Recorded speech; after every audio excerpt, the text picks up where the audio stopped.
Mimi Tulia Ackson naapa kwamba nitakuwa mwaminifu kwa Jamhuri ya Muungano wa Tanzania na kuitumikia kwa moyo wangu wote, na kwamba nitaihifadhi, nitailinda na kuitetea Katiba ya Jamhuri ya Muungano wa Tanzania kwa mujibu wa sheria iliyowekwa.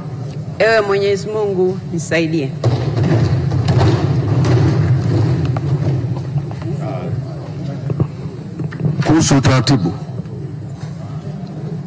Kuhusu utaratibu.